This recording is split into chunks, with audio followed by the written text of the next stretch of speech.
if the freeze is going to have a positive impact on prices, then we agree with the freeze. If there is a cut, then we are, we don't mind the cut. But Iraq is not in a position to have, a substantial cut because our production level now is in appropriate, correspondence with our reserve.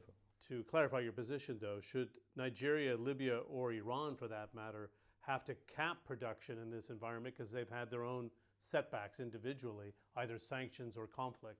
I myself, as a personal, I think that there should be a freeze, really. But if there would be the other option, then it should be on limited period, really.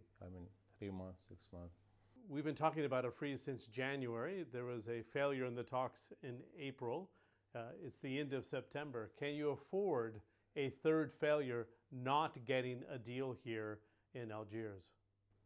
I don't foresee fail. Why do you predict there is a fail? Well, I got that from Saudi Arabia, who basically said that a freeze at this juncture is not a necessity.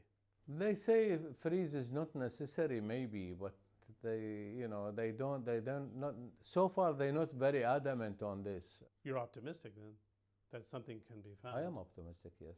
Don't old geopolitical rivalries stand in the way of good economics or good business in this case? Old rivalries like Saudi Arabia and Iran?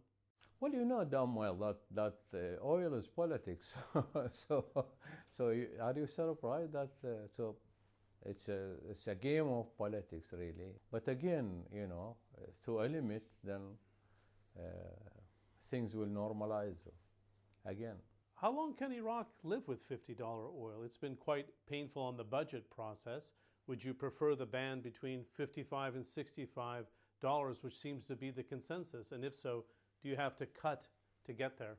Well, it's clear that our preference is to get over 60, per barrel, really.